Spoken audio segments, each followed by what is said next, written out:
by our community, and with hosts who look like you, live near you, and care about what you care about. 50,000 watts of truth right here in Southern California. KBLA Talk 1580. Listen live on your AM radio dial at 1580, or stream us live on our KBLA1580.com website or on our free KBLA 1580 app. Unapologetically progressive.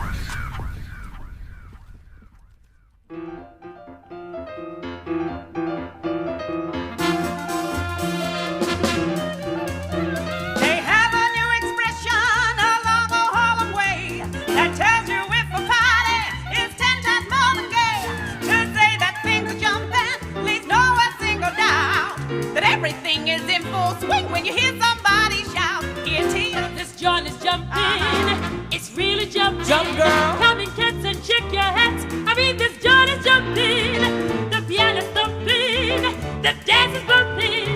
This is Birdie's more than hot. In fact, the joint is jumping. Check your weapons at the door. Be sure to pay your quarter. Burn your leather around the floor. Grab anybody's daughter. The roof is rocking. The neighbors knocking. We're all bums when the wagon comes. I mean, this joint is jumping. Yeah, this joint is jumping. I'm Tavis Smiley. I am not Jill Monroe. I'm sorry.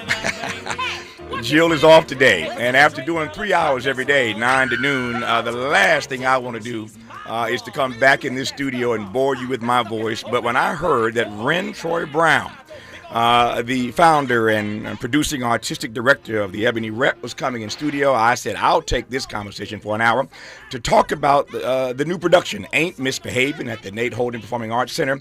We'll talk about that and the arts in this hour. I am always honored to be in conversation with my dear friend and brother, Wren Brown. And so again, for the next hour, I'm Tavis Smiley. I'll be sitting in for Jill today, and I couldn't be more thrilled again to have in this building, one more again, Wren Brown. Powwow, as we called you back in the day. How are you, sir? I'm well and happy, Tavis. It's a complete honor for me to be in the building with you, so thank you for the invitation. It is my pleasure. Again, after 3 hours a day, I'm toast, man. Yes. One of my friends tells me in talk radio, 2 hours is a show, but 3 hours is a shift. Yes, I love that. He said, Negro, you work at a shift. So after 3 hours, I'm done for the day. But when I heard you were coming again, I said, I'll take this hour, because I always enjoy our conversations, and we've been friends, almost 40 years now? Almost 40 years. Long time, man. So let me start with this. I think most of us in this city know, and I love that Jill's show focuses so much on entertainment every day. And what you do is a brand of entertainment that I think an appreciation for is being lost. You and I've had many conversations privately over the years. Let's go public with this. And we have friends who are in spaces where they're doing the heavy lifting, but I think they feel underappreciated. Unappreciated. I'm thinking of our mutual friend Skane, Wynton Marsalis. Wynton has been the preeminent ambassador of jazz for many years now. Yes. But if you talk to Wynton, as I have on my program many times, and again, our private conversations, Wynton, and myself, and even just you and Wynton for that matter. But there's a level of underappreciation when you are the guy who's trying to carry the baton, carrying the torch for this music that we created, perhaps America's greatest export. And you look out in the audience on any given night and you don't see a bunch of black faces, but you're committed to carrying on this particular tradition. I feel the same way sometimes about the theater, that what you are doing, if I can quote that old gospel song, you climbing up the rough side of the mountain. What you're up against is a tall task. And I want you to start by asking that's just my reader from the outside, but on the inside, when you're doing theater and Skane, Wynton is doing jazz and other categories I could unpack. You take my point though. Take me on the inside and tell me what it's like when, again, you're doing the kind of work that you want our people to appreciate. We'll get to Amos Paving in a second here. But you're doing the kind of work that you want our people to appreciate, and not always evidence that it is being embraced. But talk to me. Tavis, thank you very much for the question. I'm able to continue to do this work, particularly at the Ebony Repertory Theater, after 18 years, because it is my passion. It really resides in my bloodstream. And I fervently believe that the work that we do at the Ebony Repertory Theater has a capacity for dimensionalizing our community. I do feel within my soul that it is a positive contribution to our community, this standard of performing arts, this culture that comes forward on that stage. And my goal always, my definition of producer is producing of opportunity. And so I want to produce opportunity for artists, but I want our community to come into that theater chamber and to see itself as whole and to leave that theater chamber better. And so that's what continues to drive me every single day regarding the theater. But I do believe there's something really analogous to the appreciation or the underappreciation of jazz, you know, America's brilliant, brilliant art form. And so I know, I thank you so much for the question. And Wynton in New York, what he has done with jazz at Lincoln Center, the kind of ambassador that he has been around the world for this music and the cradle of the music out of New Orleans, I think has been unprecedented. And I celebrate him every single day that I'm aware. When you say you want to do work that dimensionalizes our community, love that phrase, dimensionalizes our community, unpack that for me. Well, the dimensionalization of our community from the perspective that in the media, where we're talking about the image business now, we don't get the breadth of the things that we do in the black community. We don't get to see ourselves as whole that consistently. And so I think that the theater, the language of the theater, when you step into that theater chamber and you see stories that reflect stories that have been in your own household, in your lifetime, in your childhood, something that transpired with your parents or your sister, this stuff is real, and the immediacy of the theater is so impactful. And so the opportunity to tell the stories over a 2.5-hour period, that gets more of the full story told. This is not a soundbite. This is not something that's on the 11 o'clock news. This is not a short article in the newspaper. This is 2.5 hours of putting a story on the stage, you know, the exposition, and then resolving it. You know, what is the rising action? What are those things contained within the dramatic structure? And I think we get a chance to tell our stories more fully in the theater. That's why I speak to the dimensionality of us on the stage. So you're tapping into, and I'm using this phrase broadly, you're tapping into the black canon as it relates to the stage. How does one make decisions at Ebony Rep or any other place for that matter in this country? How does one make decisions about what you want to bring as a production for an audience of black folk that you think will resonate with them in this moment? I always look for work that will inspire my community. I'm never particularly singularly interested in just entertaining. I always want to find work that inspires. And, you know, I've been so blessed and fortunate in my life to travel the world, but I've also been raised all of my life by the best of black culture. And I try to, in my producing and what we do there at Ebony Repertory Theater with Gail Hooks, my managing director, we work assiduously to give our audiences things that inspire, stories that inspire, talent that inspires. And so that's the goal of it. That's the singular goal, to inspire first and foremost. When we come forward, we're going to ask Wren Troy Brown what it is about Ain't Misbehavin', the Fats Waller production that, in fact, inspires our people. You likely been hearing the promos on our station. KBLA Talk 1580 is behind this play, pushing it as hard as we can. It's Ain't Misbehavin' at the Nate Holden Performing Arts Center. Starts May 21, runs through June 8. I am honored for the rest of this hour to be in conversation with the founder and producing artistic director of Ebony Rep and the director of this new production, Ain't Misbehavin', Wren Brown, on KBLA Talk 1580. To see that love's advancing, Nothing to do but waltz. you can't suggest that we could go on jitterbugging. No bugging. We've nothing left for moves more strenuous than hugging. Just hugging. But we don't need much room to gently cut a rug in. We two. We're dead on our feet and it's out since we've eaten, but what can you do? I'm tired and out of juice, and yet from head to toe my body's feeling loose and warm and kinda supple. Nothing to do but waltz. The minutes slip away, my arms just won't let go. I think I'd like to stay till we're the Disagree without disrespect. Make your point and keep it pushing. Let's do this. Listen and learn or talk and teach. Talking and listening around the clock. KBLA Talk 1580. Indeed presents hires you can't afford to get wrong, like a warehouse operations manager. Where are the forklifts? Sold them. Too expensive. We're using scooters now. So you expect us to move a 2-ton pallet on a scooter? Just lean into it. Put your back into it, people. This is your job for sponsored jobs. This is what happens when you don't sponsor your job on Indeed. Next time, get matched with quality candidates with Indeed sponsored jobs.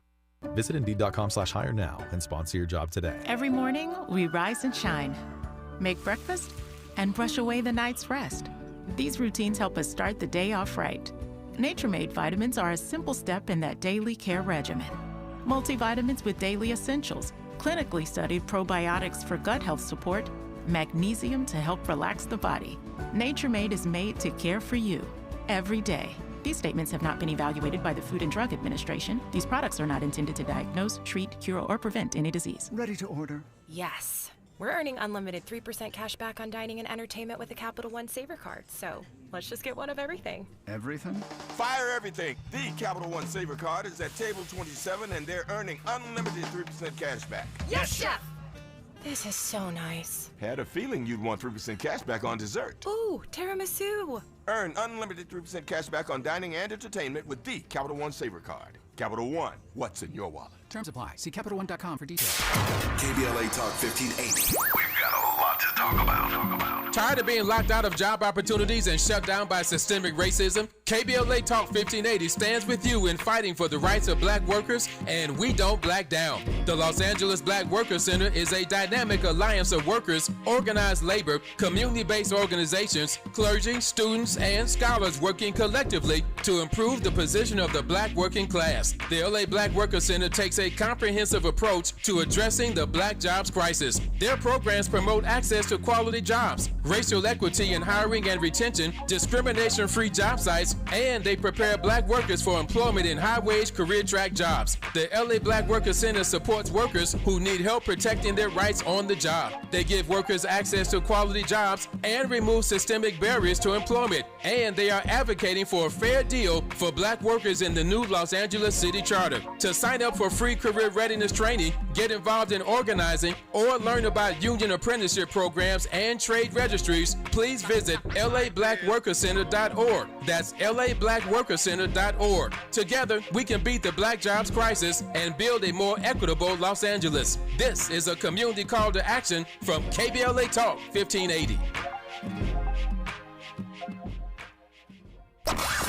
At KBLA Talk 1580, we do more than just talk. You got a big mouth. Hello, Joe, you're up. Welcome. We're unapologetically progressive, and we don't black down.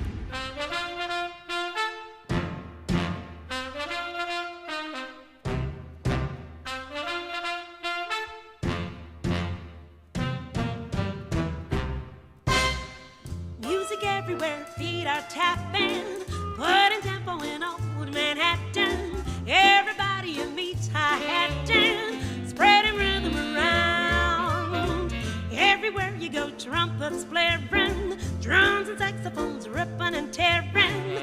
Everybody you meet is raring, spreading rhythm around. Up in Harlem Flats, There's a brand new production of Ain't Misbehavin' that's coming to LA, specifically at the Nate Holden Center, Performing Arts Center, brought to us by the Ebony Rep. The founder and producing artistic director of the Ebony Rep is our guest in this hour. His name is Wren Brown. My name is Tavis Smiley. I am not Jill Monroe, although I love Jill Monroe. Jill is off today, and I have the honor of sitting in for her and talking to Wren about this brand new production of Ain't Misbehavin', again, coming to the Holden, brought to us by the Ebony Rep. It commences May 21, runs through June 8. And before I get to the question I posed before the break, talk to me about the score. I've seen this production many times in my life, and I'm glad that you're bringing it to the fore at the Holden, again, starting May 21. But just talk to me about the score on this particular review. Well, the song you just heard, for instance, Spreading Rhythm Around, that's the first song of the second act. And I just love that the storytelling, Thomas Fats Waller, born in Harlem, New York in 1904, he wrote the vast majority of his songs with the great Andy Razzoff. And so Spreading Rhythm Around talks about the rhythm of black people, the rhythm of Harlem. It tells a magnificent story in about 3.5 minutes. So that this show, in terms of the content of the music in this musical review, is unbelievable. The number of hit songs and the number of songs that are not hits in terms of the public's eye, but are absolutely powerful and impactful songs like you've never heard before. It's just amazing to me that this is over 90 years old, this music. It's over 90 years old. But Fats Waller was a complete and absolute genius coming through the Harlem Renaissance, and his writing partner, Andy Razzoff, they wrote massive, massive hits, songs that are being sung and played over 100 years later. How does something that's 100 years old still resonate in 2026? Because they're profoundly human. They really, the intentionality was to touch the human soul. And I don't know that the human soul has changed that much in 100 years. I know the information that we get as human beings. I know the culture has changed. But at the end of the day, the things that engender that molecular reaction called goosebump, I think they're pretty much the same. Yeah, I like that goosebump. I should mention, we'll get to it in a minute here, but this play is starring someone whose voice we all love, and I can't wait to see her. As I said, I've seen Ain't Misbehaving a number of times in my life, but I ain't never seen it with Lettucey. Oh, my. Lettucey. She got range, Wren. She's a spectacular person, but I cannot tell you how enamored I am of her instrument. And it's not just her voice. It's the story she tells through her instrument. She is just spectacular. The first time I heard her, I was driving the car listening to the radio, and I don't really listen to the radio much historically, but I had to pull over because I was absolutely concussively impacted by the brilliance of what I heard, and to come to know her and the possibility of working together was always something that I desired, and now it's on its way. We begin rehearsals in a few weeks, and I cannot wait to be in the laboratory with Lettucey. As I said, she has range. You can unpack that any way you want. I was talking about her octave range, but I made reference to it. But what is it about Lettucey's voice that makes her appropriate to star in Ain't Misbehaving? Because I think her gift is corollary to Thomas Fats Waller's gift, to Andy Razzoff's gift. I mean, there was a woman in the Harlem Renaissance who never recorded. Her name was Minto Cato, Mintocato. She never recorded, but she introduced the song Memories of You. She was said to have the most spectacular voice of the era. I believe that Lettucey is an artist of that magnitude. She has a spectacular instrument, and what informs her instrument is also brilliant. And so that's why it's extraordinary that she's coming together with this particular music. Let me come back to range. We see actors who sing, singers who act. We see in this town, especially people who are triple threats. Talk to me about Lettucey on the stage as a performer in a production versus what we are used to seeing her do when she's putting on concerts. You know, I've seen her on the stage, and I saw her in a play called Witness Uganda. And the poise, the character that she embodied, she has such extraordinary presence, and she has unexerted presence. And I was just so moved by that when I saw her work in that way. I've seen her stand when she stands and sings a song like Bewitched, Bothered, and Bewildered, or My Funny Valentine. She brings a character to bear. She holds the stage with extreme presence, and that's what I love. And so I think the translation and the transition of her artistry to the stage, I think that she's inherently theatrical without it ever being phony. I don't think she knows how to tell a lie in her artistry. And so that's the joy that I'm looking forward to working with every single day. We talked earlier about how a play like Ain't Misbehaving, a review, can still resonate with audiences 100 years later. We haven't gotten to yet is the answer to the question I asked you earlier about why Ain't Misbehaving? And you said, I like to choose work that inspires. So what is it, given the condition that we find ourselves in right now, in Black America, in America writ large, what is it about Ain't Misbehaving that inspires us or can inspire us in this grim, this dark American moment?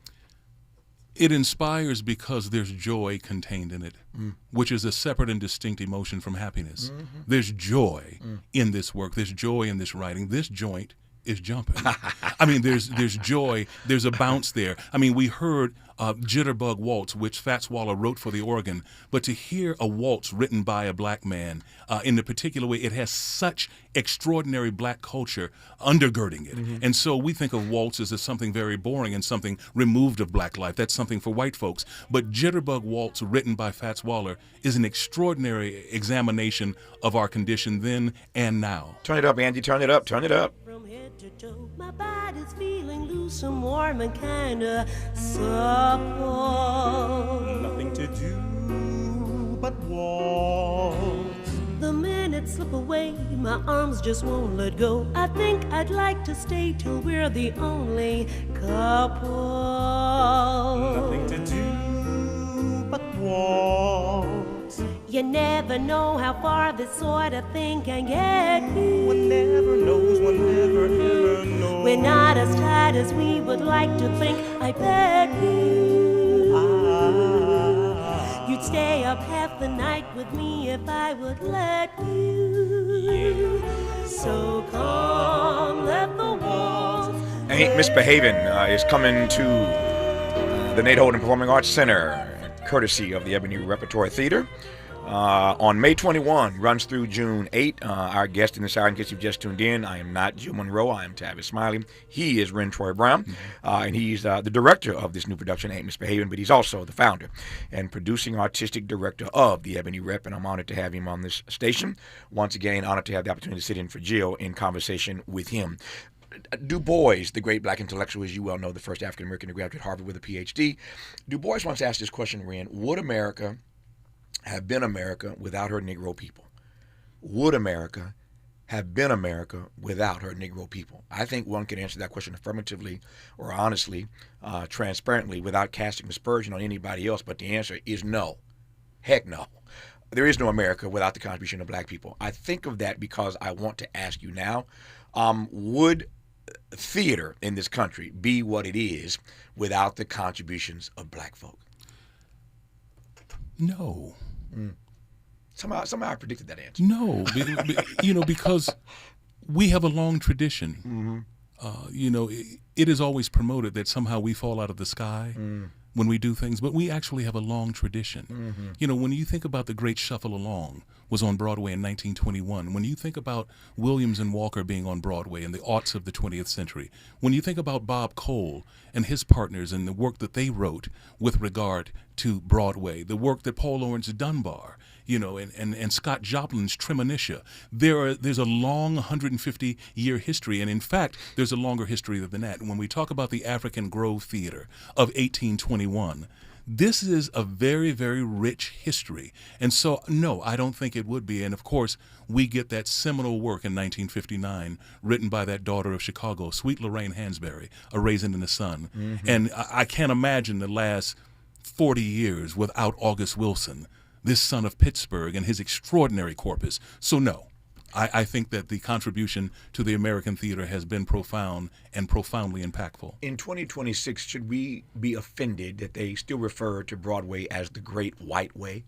Is that an offensive term? Should it be? No, I don't think so. Okay. I think it's a term that's old, and a part of the tradition is being held there. And it was great white and white then, and it's great and white now. So I think it's apropos. Yeah, you mentioned A Raisin in the Sun, and you know where my mind went when you said that. Yes, I went straight to our dear friend, our brother beloved, now departed, Sidney Poitier, and it was through Wren Brown that I actually first met Sidney Poitier when I worked for Tom Bradley. I was the mayor's aide, as Wren knows, and on the day that Nelson Mandela came to L.A. after serving all those years in prison, he comes to the States for his national tour. One of his last stops in the States is Los Angeles. I'm working as an aide to Tom Bradley. And Nelson Mandela arrives in City Hall. He's in the mayor's office for a private meeting. We're about to go out on the outside to the steps of City Hall, where 100,000 people have lined the streets in downtown to see Nelson Mandela speak on the steps of City Hall, while Tom Bradley, my boss, is mayor. I tried to hang out in that City Hall office until Secret Service kicked me out, trying to hide in the closet at one point. I'm like Zacharias up in a tree, trying to see. Watch it. Did I preach you? Yes. Did I preach you? Watch out now. I'm like Zacharias in a tree, trying to meet Mr. Mandela. They caught me in that closet, kicked me outside. I'm outside with 100,000 people, upset that I'm not going to get a chance to meet Nelson Mandela. And lo and behold, the mayor's aide, his security aide, comes outside and says, "Tavis, the mayor needs you." I run back inside the building. The mayor says to me, "Tavis, Mr. Mandela's in my office." I'm just grinning ear to ear. He says there are two people that he wants to meet before he goes outside to give this speech. Will you please go back outside and bring these two persons into my office so that Mr. Mandela can meet them? I said, "Who are they, Mr. Bradley?" He said, "Go outside and get Muhammad Ali and Sidney Poitier." I ran outside like a kid in the candy store, right? I grabbed Mr. Ali, grabbed Mr. Poitier, and said, "The mayor has asked me to bring you inside. Mr. Mandela would like to meet you before he comes out." And that is how I met Sidney Poitier. What a meeting. What a meeting. Met him that day. That's how I met Ali that day. But it wasn't until years later that Wren Troy Brown, who ahead of me was already having lunch with Mr. Poitier every Tuesday, every other Tuesday for years. And through Wren and Mr. Poitier, I get invited to join these lunches. And for 20 years or so, we're doing these lunches every other Tuesday. Wren, yours truly, one or two other friends, the late, great Bernie Casey.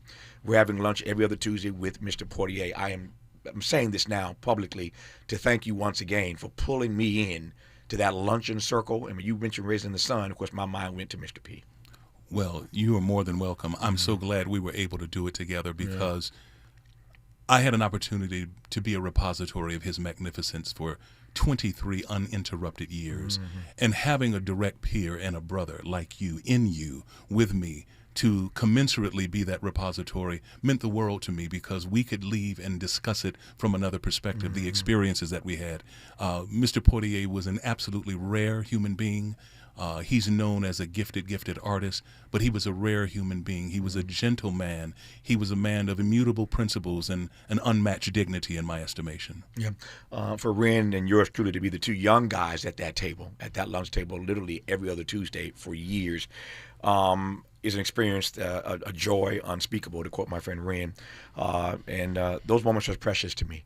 And I will forever be grateful to Wren, again, for pulling me into that. But for years, here we are every other Tuesday, just learning and listening and laughing and loving. And then, as Wren said, unpacking when the two of us left. Yes. What had gone down on any given day at those lunches. But you can't talk about the theater. You can't talk about black folk in the theater without talking about Sidney Poitier. It's what he mentions, Raising in the Sun. Of course, my mind went to the late, great Sidney Poitier. Ain't Misbehaving is coming to the Nate Holden Performing Arts Center, brought to us by the Ebony Repertory Theater.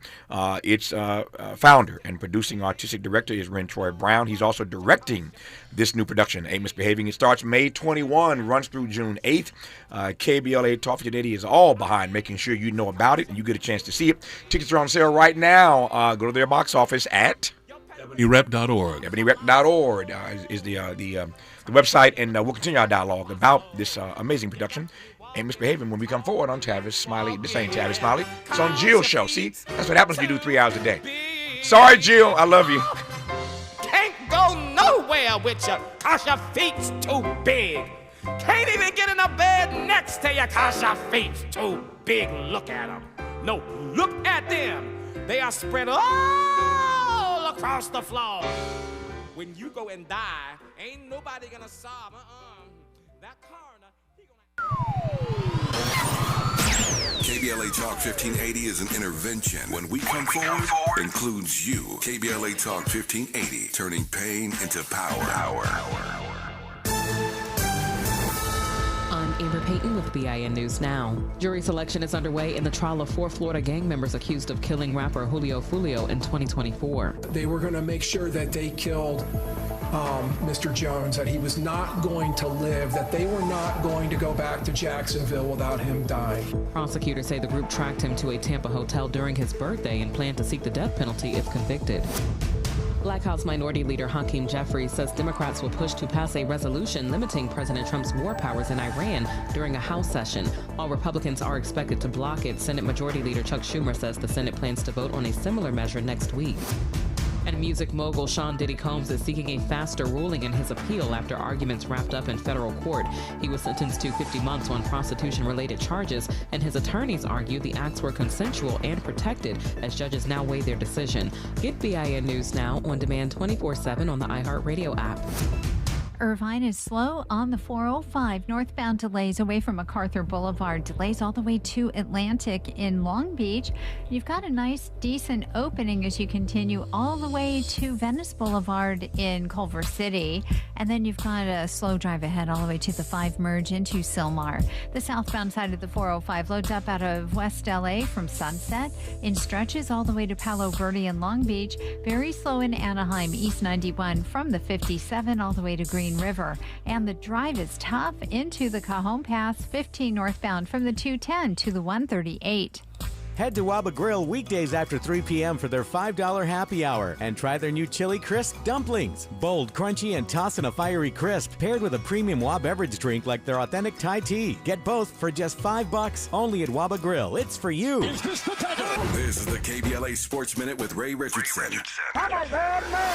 Lakers legend Michael Cooper is the new men's basketball coach at Cal State LA. The NBA Hall of Famer was introduced Thursday morning at a press conference inside University Gym, the school's basketball arena. Cooper replaces Jim Saya, who retired after 10 seasons. Cooper was promoted to head coach after serving as an assistant the past 3 years at Cal State LA. Cooper played all 12 of his NBA seasons with the Lakers and helped them win 5 championships. The UCLA women's basketball program will receive $1.4 million in NCAA revenue distribution from the women's basketball tournament. The $1.4 million includes a $75,000 bonus for winning the national championship. Most of the tournament income is generated by gate revenues and the 8-year, $920 million broadcast deal the women's tournament has with ESPN.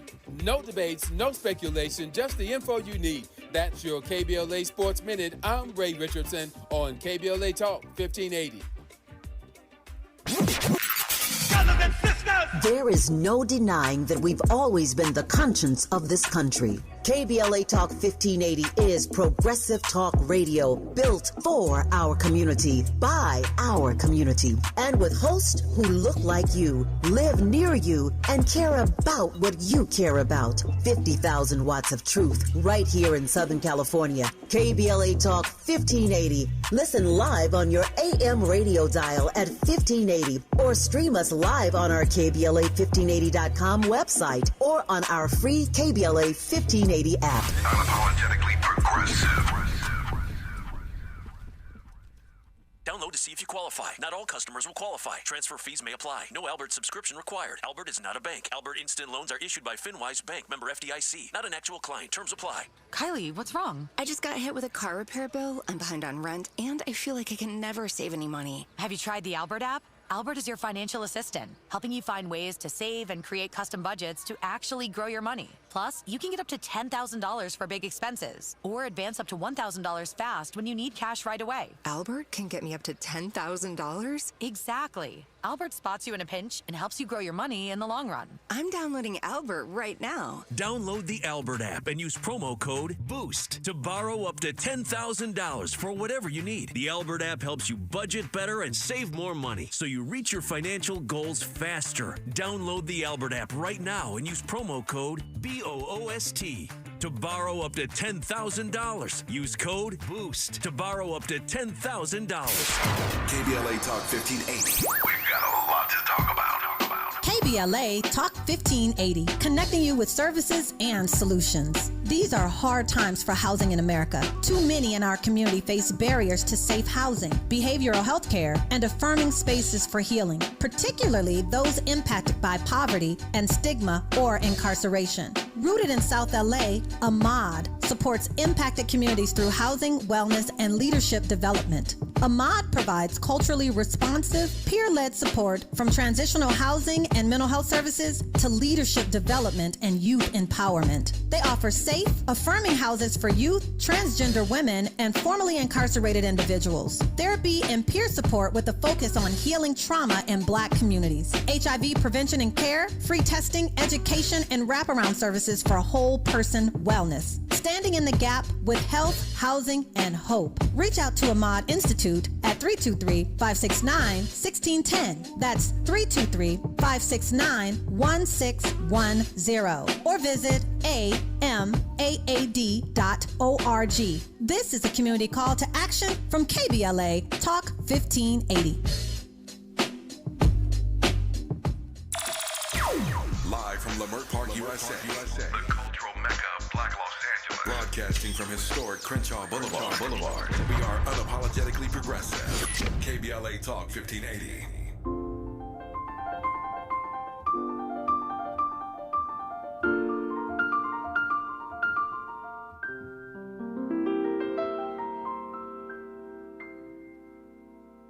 Have no use for other sweets of any kind since the day you came around. One look and I instantly made up my mind. Sweeter sweetness can't be found. You're so sweet, can't be beat. Nothing sweeter ever stood on feet.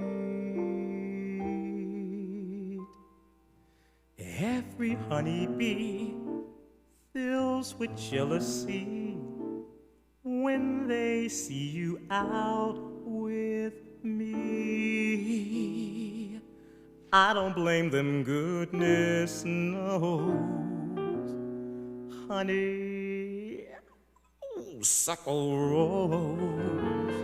I'm Tavis Smiley. He's Wren Brown. He is the founder and producing artistic director of the Ebony Repertory Theater. They are staging a new production of Ain't Misbehavin'.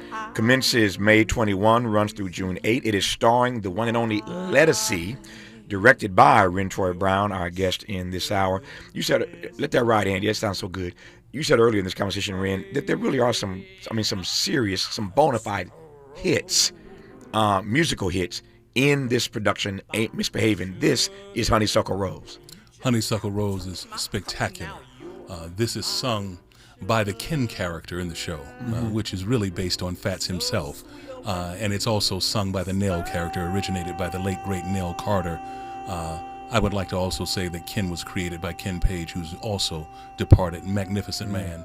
But you know, Tavis, this brings me complete joy, and I have chill bumps on my arms right now because I'm in thought of my grandfather. I'm in thought of Grandpa Lee, my mother's father. Leonidas Raymond Young Sr. That's right. Yeah. Born 1914 in New Orleans, Louisiana. Yeah. Grandpa Lee made his first records on December 14th through 16th, 1937 at the famous Door in Hollywood with Fats Waller. And so your grandfather knew Fats Waller? Knew him very, very well. And wow. he is the godfather. Fats Waller was the godfather to my Uncle Lee, Leonidas Raymond Young Jr., with whom I had dinner yesterday. Wow. This is a perfect opportunity for me to mention your book that I wanted to raise at some point in this hour anyway. So, Wren, I'll let him tell the story. Let me just give the name of the book. And I encourage you, one, to see Ain't Misbehavin' at the Holden, commencing May 21 through June 8. There's a book I want you to pick up as well. Day before yesterday, was National Black Bookstore Day. Kevin Johnson, former mayor of Sacramento, former NBA All-Star, started the National Black Booksellers Association. Out of that, a year or so ago, comes National Black Bookstore Day. Had Kevin on my show earlier this week to celebrate National Black Bookstore Day. As I was saying then, as I say now here on Jill's program, I'm encouraging everybody to support a black bookstore this week. Go into a black bookstore, brick and mortar, go online, but I encourage you, as I've done every day this week on my show, to support a black bookstore somewhere, wherever you are, hearing my voice, hearing Wren's voice. Go online, go inside, support a black bookstore this week. Why do I say that now? Because Wren has written a beautiful book. And I say beautiful, I don't mean just the story, just the narrative. I'm talking about the photos, the inside, the way this book is put together. It's called The Family Business, 4 Generations of One Black Family's Artistic Odyssey. Once again, it's called The Family Business, 4 Generations of One Black Family's Artistic Odyssey. One of the most beautiful coffee table books I have ever seen. I have it in my collection.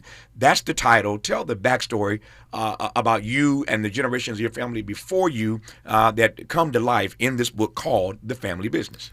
Well, Tavis, thank you so much. The family business begins with my great-grandfather, Willis Handy Young, born in 1872 in Thibodaux, Louisiana. He was the choir master at his AME church in Thibodaux by the time he was 12 years old.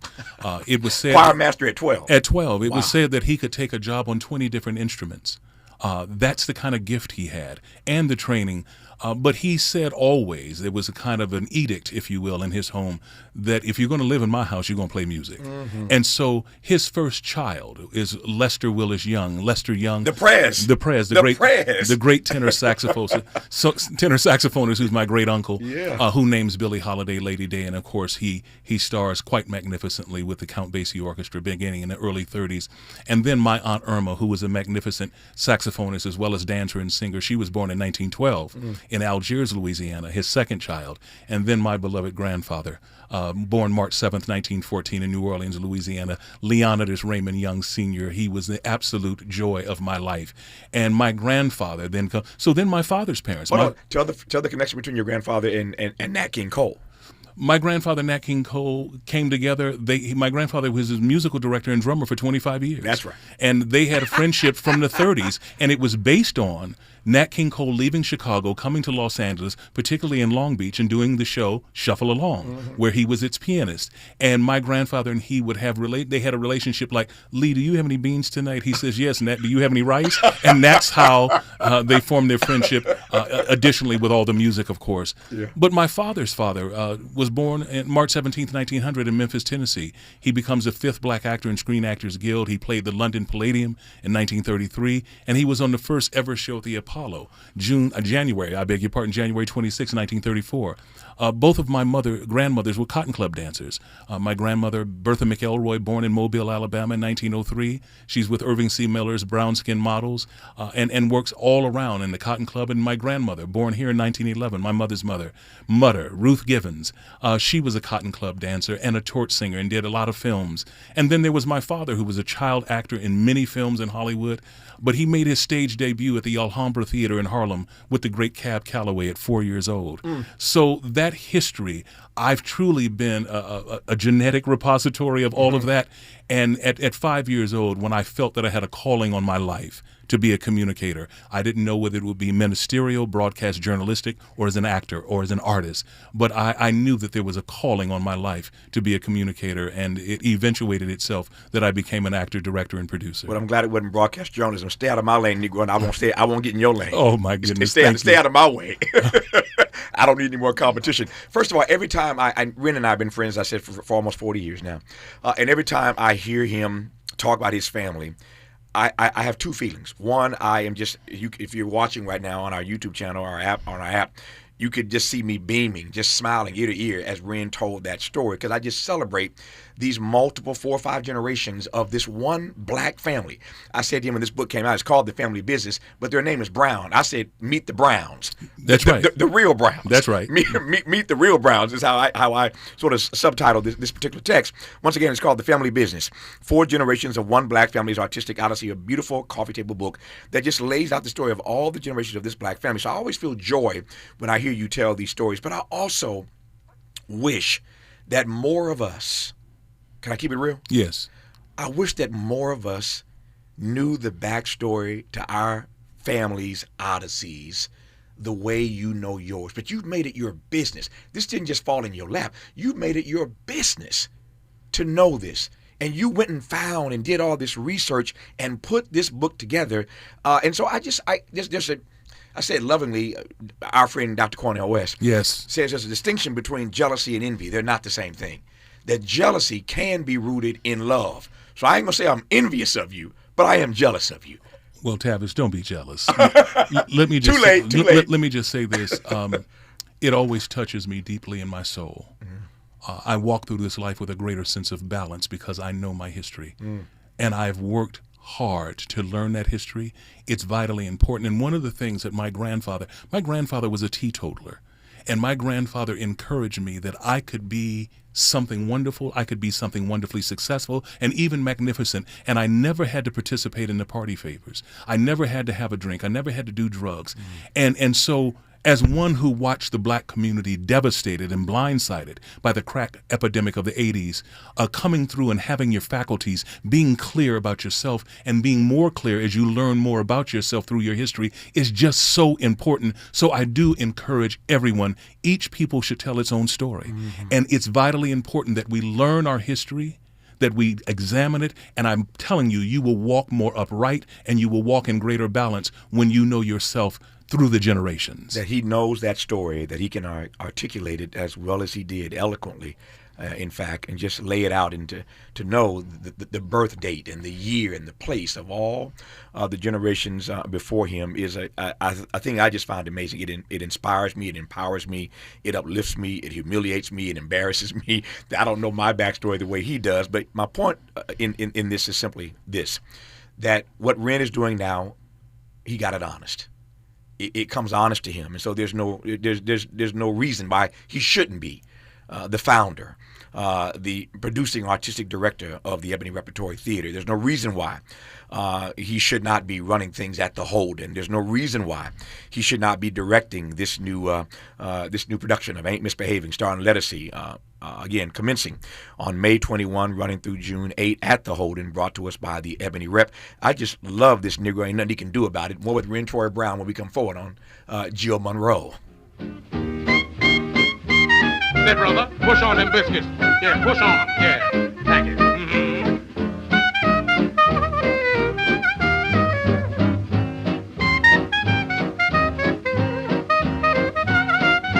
And showbiz. I never heard of it there. Sweet Caesar, what a break.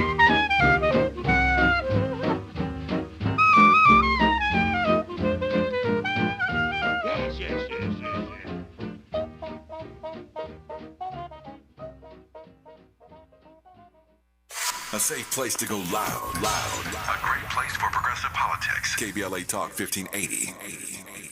Imagine every pregnant person in LA County having the support they deserve. A doula on every block. Doulas provide emotional, physical, and informational support during pregnancy, through labor, and beyond. Medi-Cal now covers doula care. That means you can get the support you need or train to support families in your community. The LA County Medi-Cal Doula Hub is here to help. Learn more and get started today at ladoulahub.com. From station to stage, LA Metro connects you to the artistic heart of Los Angeles. Celebrate this National Arts Month with Metro, exploring galleries, theaters, and cultural spaces across the city. Art isn't just where you end up, it's how you get there. Finding great candidates to hire can be like, well, trying to find a needle in a haystack. Sure, you can post your job to some job board, but then all you can do is hope the right person comes along. Which is why you should try ZipRecruiter for free at ZipRecruiter.com/free. ZipRecruiter doesn't depend on candidates finding you. It finds them for you. Its powerful technology identifies people with the right experience and actively invites them to apply to your job. You get qualified candidates fast. So while other companies might deliver a lot of hay, ZipRecruiter finds you what you're looking for. The needle in the haystack. See why 4 out of 5 employers who post a job on ZipRecruiter get a quality candidate within the first day. ZipRecruiter, the smartest way to hire. And right now, you can try ZipRecruiter for free. That's right, free at ZipRecruiter.com/free. That's ZipRecruiter.com/free. ZipRecruiter.com/free. ZipRecruiter. KBLA Talk 1580. We've got a lot to talk about. KBLA Talk 1580, connecting you with services and solutions. The Michael's Daughter Foundation is dedicated to inspiring youth and resilience through storytelling, arts, filmmaking, and enrichment programs for youth and families in under-resourced communities and system-impacted individuals. The Michael's Daughter Foundation is a 501c3 nonprofit providing free and low-cost arts programs to youth and families from under-resourced communities, both system-impacted youth and those affected by the incarceration of a loved one. 1 in 43 children in America have a parent incarcerated. 70% of those children are expected to end up in prison. Through filmmaking, animation, theater, and writing, they help young people express themselves, build confidence, and imagine new possibilities. Beyond the arts, they offer financial literacy workshops, emergency support, and scholarships. Because thriving takes more than talent, it takes access. To learn more about the impact of Michael Daughters Foundation and how you can be a part of the movement, please visit their website, michaelsdaughterfoundation.com. This is a community call to action from KBLA Talk 1580. Heard any other talk radio lately that sounds anything like this?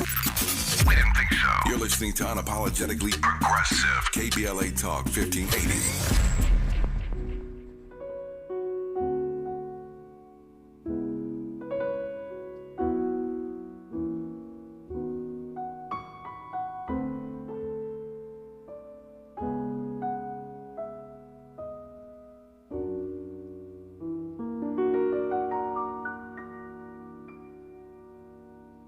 You're mean to me.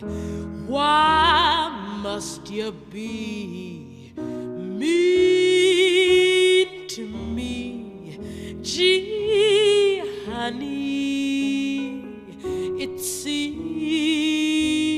to me you love to see me crying.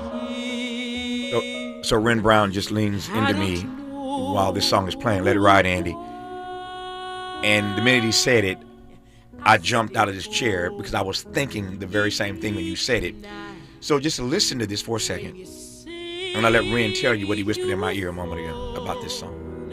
You don't, and I'm left alone, singing the blues. Now, I told you earlier in this conversation that this new production of Ain't Misbehaving at the Holden, produced by the Ebony Repertory Theater, directed by Wren T. Brown, who is the founder and producing artistic director of the Ebony Rep. This new production of Ain't Misbehaving stars one Lettucey. What did you say to me a moment ago? We said about this song that it was melodically and lyrically magnificent, and I said Lettucey will be singing it. I cannot wait. She gonna slay this. Absolutely. When you hear the song now, you can hear, if you're a Lettucey fan, Lettucey wearing this thing out. Absolutely. And under the pianistic stylings of our musical director, William Foster McDaniel, who plays the entire show without a note of music in front of him. He plays it from memory, and it's a joy. Hold on. How is that possible, to play an entire show from memory? Well, he's done 563 productions. There's that part, huh? But it's a part of our secret weapon. Yeah. It's absolutely part of our secret weapon. Yeah. Let me pivot just for a second here. I jumped so fast because that song just jumped into me. There is sad news in this hour. The hip-hop pioneer Africa Bambaataa has passed away at age 67. And I just want to bring that news to you in case you haven't heard. I suspect on this station tomorrow, certainly on Dominique's program tomorrow, first things first, she'll be talking about it, as will others throughout the day. But the hip-hop pioneer Africa Bambaataa in New York City, we are told, has passed away at age 67. Speaking of passing away, 39, that number means something in our culture. Tell me why, Wren Brown. Any number of reasons, but unfortunately we lost the brilliant Dr. Martin Luther King at age 39. And? We lost the brilliant Malcolm X at 39. And we lost the brilliant Fats Waller at 39. I did not know that until Wren just told me that. So Ain't Misbehaving is the best of Fats Waller's work. Fats is dead at 39? In 1943. Yes, absolutely. Yeah. I am, when I think about Dr. King, who you know is my hero, I regard King, as this audience knows, I say it all the time, I regard him as the greatest American this country's ever produced. That's my assessment. You don't agree, meet me outside, we can fight about it in the parking lot. But I regard King as the greatest American this country's ever produced. I think about King dead at 39 and all that he accomplished by the time he was 39. The brother minister, all that Malcolm accomplished by the time he was 39. And now I got to wrestle with the brilliance of Fats Waller and how much more he could have done had he lived. But Wren, his brilliance at 39, his corpus at 39 is pretty amazing. Here's the distinction Give it to me. for all of them. Give it to me. They've passed on, not away. Say that again. They left a legacy. That's They've it. passed on. But not away. But not away. Your work becomes your afterlife. That's exactly right. Yeah. And what three extraordinary examples, but Fats Waller. We don't even need to talk about the number of songs that he sold that he's never gotten credit for that paid his rent at a given time. I mean, this man wrote hundreds of songs and hundreds of brilliant songs, and there was a jocularity in his spirit. There was a joy when he played his music, when he sang his music, and of course the staggering song that was one of the two songs that Louis Armstrong sang all of the time, Black and Blue. You know, Black and Blue, when it's Sleepy Time Down South was his theme song, and in Black and Blue, to hear Louis Armstrong sing Black and Blue written by Fats Waller. Andy, find me that right quick. Find me that Black and Blue from Louis Armstrong. Please. Something to behold. Tell me about that track and why that track is so powerful. Because it confronts all that the African in America has dealt with. It deals with our entire history from the advent of our presence here in this country in 1619. But it has such an elegiac brilliance to it. And it's poignant and it's deep. And in the midst of all of this joy, all of this frivolity, here comes Black and Blue. Pains in my head, feels like ordinary. What did I do to be so black and blue?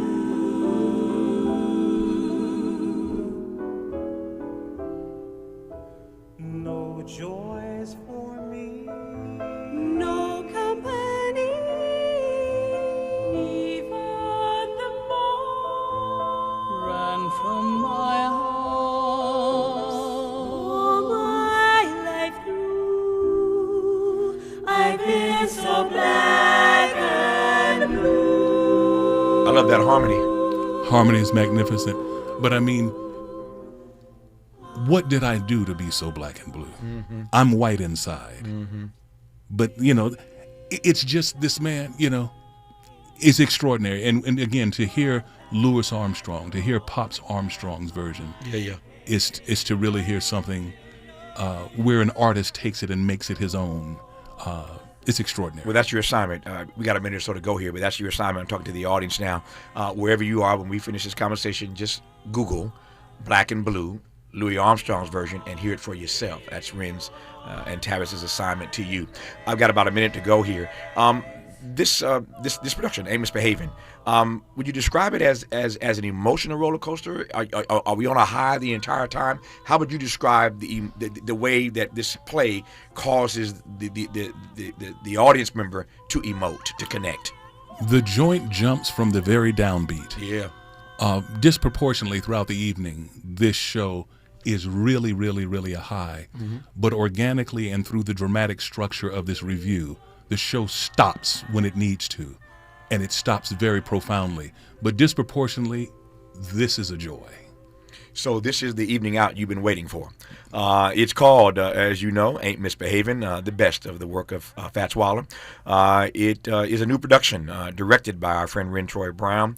It premieres May 21. It runs through June 28. It is at the Holden, the Nate Holden Performing Arts Center on Washington Boulevard. It is an amazing production. I've seen many, many times, but I've not seen it with Lettucey, and I am anxious to be there on opening night when Lettucey does her part, does her thing, and Ain't Misbehaving, again, directed by Wren T. Brown, who is also the founder and producing artistic director of the Ebony Repertory Theater. Wren, you're doing amazing work. All those generations of your family preceding are smiling down on you. Again, you got it honest, man, and I celebrate you for bringing us this production starting May 21. I love you. Thank you for this hour. Thank you so very much, Tavis. How much more time do we have? None. At all. You're so very kind to have had me. Jill Monroe is here every Monday through Thursday, 6 to 7 p.m. Pacific time. I had the honor of sitting for her today. Thank you, Jill, and I get back to work on Monday. Thank you for tuning in. And as I say, always, keep the faith. Thank you. Oh, I'm so forlorn. Life's just a thorn. My heart is KBLA 1580 Santa Monica. I'm Amber Payton with BIN News Now. President Trump tells NBC News he's optimistic about a deal with Iran, but warns it will be very painful if one is not reached. He says Iranian leaders are beginning to meet U.S. demands. Meanwhile, Vice President J.D. Vance is set to lead peace talks in Pakistan as a fragile ceasefire continues to hold. A former New Haven, Connecticut fire lieutenant says he was fired because he's black. Keith Norfleet claims he was terminated before being acquitted of sexual assault charges, while white firefighters faced arrest without losing their jobs. He's now suing, alleging discrimination and refusal to reinstate him. And rapper Offset is being sued by a